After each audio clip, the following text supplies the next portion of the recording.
ఏపీలో కొత్త రాజకీయం మొదలైందన్నారు గురజాల మాజీ ఎమ్మెల్యే కాసు మహేష్ రెడ్డి. గతంలో అక్కడక్కడ గ్రామాల్లో ఫ్యాక్షన్ ఉండేదన్నారు. కానీ కూటమి సర్కార్ అధికారంలోకి వచ్చాక ఫ్యాక్షన్ రాజకీయాన్ని రాష్ట్రమంతా అమలవుతుందన్నారు.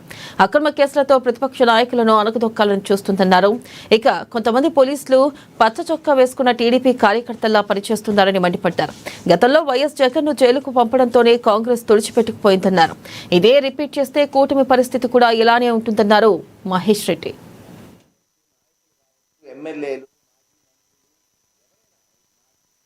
గతంలో ఎన్నడూ లేదు. ఆంధ్ర రాష్ట్రం ఏర్పడి బహుశా 1955-56 నుంచి 2024 వరకు సుమారు 69 సంవత్సరాల్లో ప్రభుత్వాలు వచ్చినాయి. పైన ముఖ్యమంత్రులు ఉండేవాళ్ళు, ఎవరి పని వాళ్ళు చేసుకున్నారు, గెలిచారు, ఓడారు. ఎక్కడో గ్రామ లెవెల్లో గొడవలు ఉండేవి. కానీ ఇప్పుడు 2024 నుంచి మీరు గమనిస్తే ప్రతిపక్ష నాయకుడిని అనగదొక్కాలి.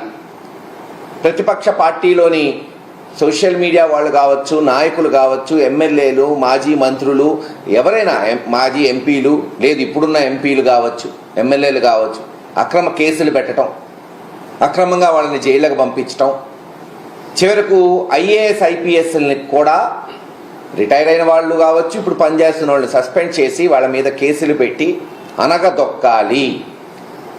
ఎట్టుందంటే వాళ్ళకు అవకాశం ఇచ్చింది తెలుగుదేశం పార్టీకి, చంద్రబాబు నాయుడు గారికి, లేదు జనసేన బీజేపీకి ఒక అవకాశం ఇచ్చారు జనం.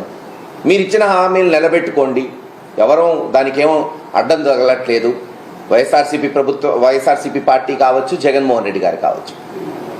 ఇంకా చేయమని మేము డిమాండ్ చేస్తున్నాం. బాబు మీరు ఇచ్చిన హామీ నిలబెట్టుకోండి, ప్రజలకి న్యాయం చేయమని అడుగుతున్నాం. అది చేయలేకపోగా జగన్మోహన్ రెడ్డి గారికి మాకు అడ్డం, రేపు మళ్ళీ అధికారంలోకి వస్తాడేమో, సంవత్సరంలోనే ఈ ప్రభుత్వం భ్రష్టు పట్టిపోయింది, అక్కడేమో గ్రాఫ్ పెరిగిపోతుంది,